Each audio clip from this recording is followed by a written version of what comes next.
Toyib, terima kasih atas kesempatan yang diberikan. Baiklah, di sini saya akan membahas tentang waktu dari segi istilah dan sejarahnya. Nah, di dalam Al-Quran, waktu disebut dalam beberapa istilah seperti Al-Asr, waktu asar, Al-Maghrib, waktu tenggelamnya matahari, Al-Lail, waktu malam, As-Subuh, waktu subuh, Ad-Duha, waktu duha, dan An-Nahar, waktu siang. Nah, melihat istilah-istilah waktu tersebut, menandakan bahwasanya Islam sangat menghargai setiap waktu, sampai-sampai Allah Subhanahu wa taala juga pun bersumpah atas nama waktu di dalam Al-Qur'an dan menganggap bahwasanya orang-orang yang tidak menghargai waktu adalah orang-orang yang merugi. Nah, dalam Kamus Besar Bahasa Indonesia, penanggalan disebut juga sebagai almanak, takwim, atau daftar hari dan bulan. Menurut Sukhsan Azhari, kalender adalah sistem pengorganisasian satuan-satuan waktu untuk tujuan penandaan serta perhitungan waktu dalam jangka panjang. Sedangkan menurut Imam Al-Ghazali, kalender atau tarikh yang biasa disebut takwim secara bahasa adalah penanda waktu. Nah, dalam pengertian yang lain, penanggalan adalah kalender yang memuat nama-nama bulan, nama-nama tanggal, nama-nama hari keagamaan seperti yang terdapat dalam kalender Masehi. Dalam sejarah perhitungan tahun, terdapat dua metode perhitungan yang digunakan secara garis besar. Yang pertama menggunakan perputaran matahari, sedangkan yang kedua menggunakan bulan. Nah, orang-orang Romawi Persia menggunakan perputaran matahari untuk perhitungan satu tahun yang disebut dengan kalender Masehi. Sedangkan bangsa Arab zaman Nabi Ibrahim menggunakan perputaran bulan sebagai perhitungan hari dan bulan dalam satu tahun. Nah, cara inilah yang diikuti oleh umat Islam mengikuti tahun Hijriah atau disebut dengan tahun Qamariyah yang berasal dari kata qamar yang artinya bulan. Dalam menjalankan pemerintahan di Basrah, tentu Abu Musa sangat banyak mendapatkan surat dari pemerintah pusat yang tentunya adalah dari Khalifah Umar bin Khattab. Nah, dalam surat-surat tersebut banyak sekali terdapat perintah yang berkaitan tentang waktu. Misalnya perintah untuk mengerjakan sesuatu di bulan Sya'ban, bahwa mereka tidak tahu apakah ini sudah bulan Sya'ban ataukah tahun lalu ini bulan Sya'ban atau tahun kemarin. Nah, ada yang mengusulkan tahun pertama Hijriah adalah tahun ketika Nabi Muhammad SAW lahir, dan ada juga yang berpendapat bahwa ketika Nabi SAW diutus.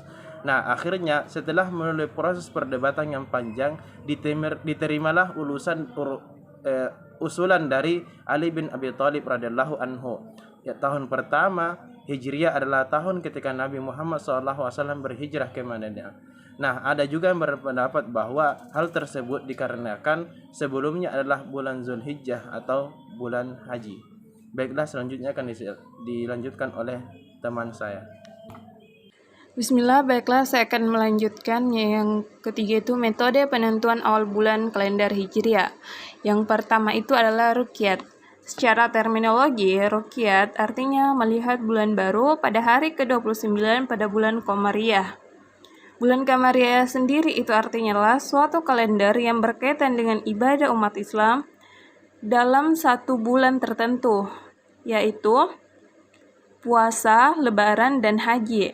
Secara istilah disebut bulan Ramadan, Syawal, dan Zulhijjah.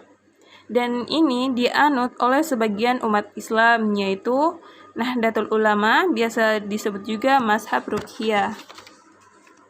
Yang kedua itu adalah hisab. Hisab artinya menghitung waktu-waktu ibadah termasuk awal bulan dengan melihat peredaran benda-benda langit. Hisab dibagi menjadi dua. Yang pertama adalah hisab urfi, yang artinya sistem perhitungan bulan Qamariyah tanpa perlu memperhatikan posisi bulan dan itu bersifat permanen.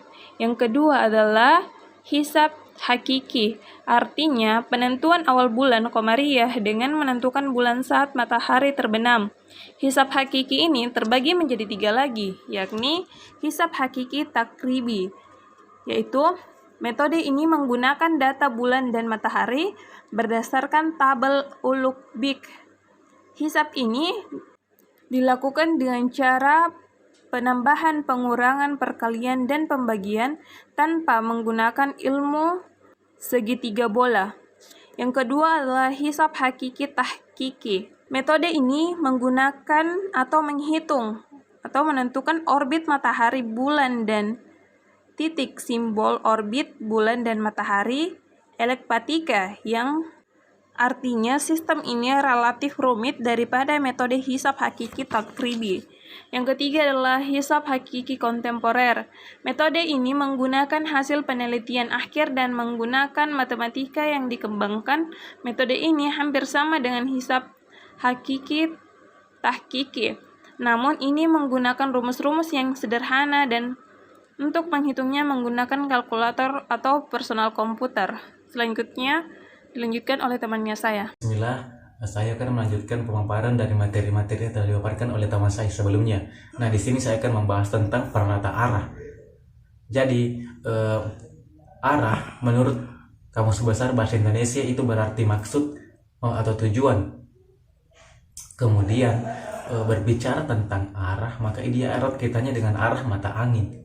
Karena arah ini biasa digunakan untuk menentukan suatu lokasi. Itulah arah. Jadi sederhananya, arah yang ditunjukkan oleh arah mata angin, maka itulah arah. Dan biasanya alat yang digunakan untuk menentukan suatu arah yang umum itu adalah kompas. Berbicara tentang arah, ada yang sangat menarik terkait arah tersebut, di mana umat Islam mereka ketika hendak melaksanakan sebagian ibadah mereka, utamanya sholat, mereka diwajibkan untuk menghadap kepada satu arah, yaitu kiblat. Nah, di sini kita akan membahas sedikit tentang penentuan arah kiblat, yang mana kiblat ini berasal dari bahasa Arab, yaitu al-kiblatun, yang berarti arah atau menghadap. Nah, kiblat ini atau merupakan salah satu arah mata angin yang menuju ke Ka'bah yang ada di Mekah. Nah, kiblat ini merupakan salah satu syarat wajib diterimanya sahnya sholat. Bahkan keempat ulama mazhab sepakat bahwa dalam melaksanakan sebagian ibadah, utamanya sholat, itu diwajibkan untuk menghadap kiblat. Itulah pentingnya mengapa kita harus tahu penentuan arah kiblat itu sendiri. Bahkan sebagaimana firman Allah dalam Quran surah Al-Baqarah ayat 144. Adapun ayatnya yang terdapat dalam Quran surah Al-Baqarah ayat 144 yang berbunyi, A'udzubillahi minasyaitonirrajim. Qad nara taqalluba wajhika fis sama'i falanuwalliyannaka qiblatan tardhaha wa walli wajhaka syatral masjidil haram wa haitsu ma kuntum fawalli wajhaka syatrahu wa innal ladzina utul kitaba la ya'lamuna annahu al-haqqu min rabbihim wa ma Allahu bighafilin 'amma ya'malun. Adapun artinya yaitu dan kami sering melihat mukamu menghadap ke langit, maka akan kami palingkan mukamu ke arah yang kamu sukai. Palingkanlah mukamu ke arah Masjidil Haram, dan dimanapun kamu berada, palingkanlah mukamu ke arahnya.